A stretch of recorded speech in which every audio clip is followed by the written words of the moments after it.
อันธรรมยังพุทธัสสะภะคะวะโตปุพพาคานมะกรังกะโรมะเสนะโมตัสสะภะคะวะโตขอนอบน้อมแด่พระผู้มีพระภาคเจ้าพระองค์นั้นอะระหะโตซึ่งเป็นผู้ไกลจากกิเลส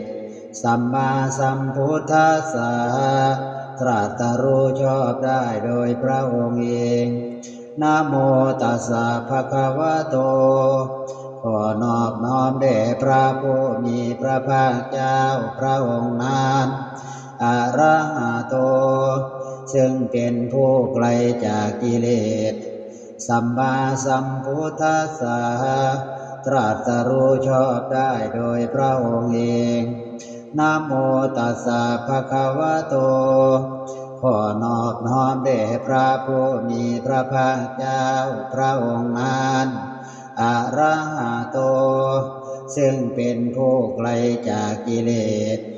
สัมมาสัมพุทธัสสะตรัสรู้ชอบได้โดยพระองค์เองนะโมตัสสะภะคะวะโต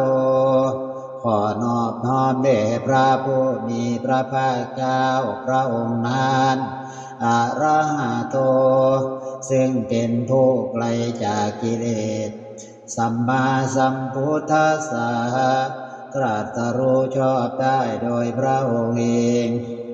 หันธรรมยังพุทธานุสตินายังกโรมะเสตังโฆปนะภะคะวันตังเอวังกันดายาโนกิติสัตโตอภุคโตก็กิติศัพท์อันงามของพระผู้มีพระภาคเจ้านั้นได้วงไปแล้วอย่างนี้ว่าอิติปิโสภะคะวาเพราะเหตุอย่างนี้พระผู้มีพระภาคเจ้านั้นอะระหังเป็นผู้ไกลจากกิเลสสัมมาสัมพุทโธเป็นผู้ตรัสรู้ชอบได้โดยพระองค์เองวิชชาจารณะสัมปันโนเป็นผู้ถึงพร้อมด้วยวิชชาและจารณะสุขโตเป็นผู้ไปแล้วด้วยดีโลกวิทูเป็นผู้รู้โลกอย่างแจ่มแจ้งอนุตตโรปุริสธรรมสารถิเป็นผู้สามารถฝึกบุรุษที่สมควรฝึกได้อย่างไม่มีใครยิ่งกว่าสัทธาเทวมนุษสานัง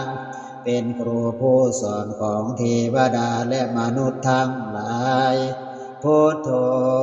เป็นผู้รู้ผู้ตื่นผู้เบิกบานด้วยธรรมภควาติ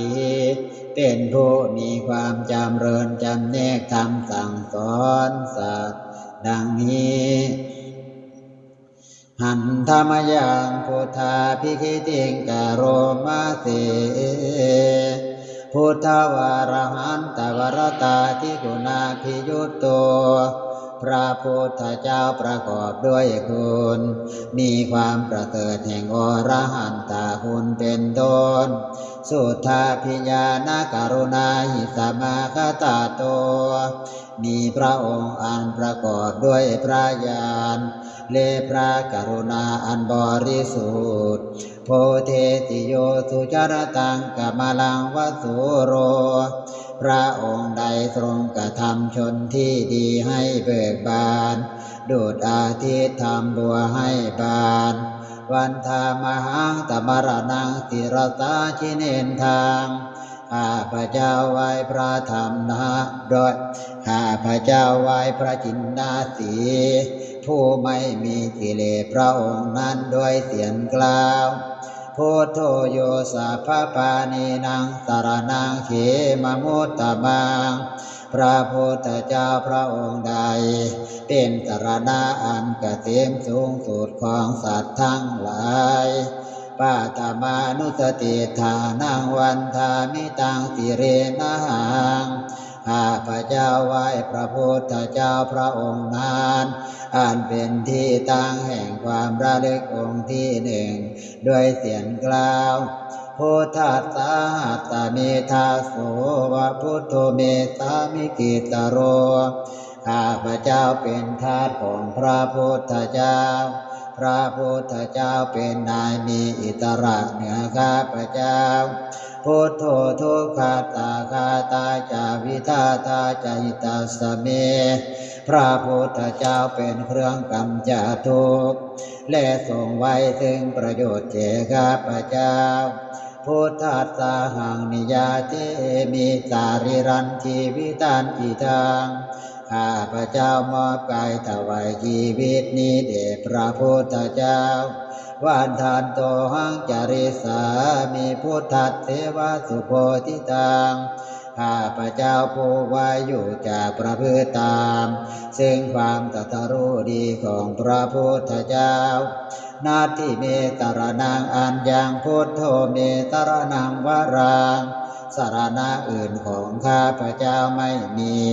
พระพุทธเจ้าเป็นสรณะอันประเสริฐของข้าพเจ้าเอเตนะสัจวัตเชนะวัฏยังสาธุสาสเนด้วยการกล่าวคำสัตย์นี้ข้าพเจ้าพึงเจริญในพระศาสนาของพระศาสดาพุทธังเมวันธมาเนนะยังปุญญังปสุตังอิทา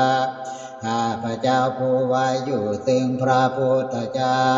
ได้ฝันใฝ่บุญใดในบัดนี้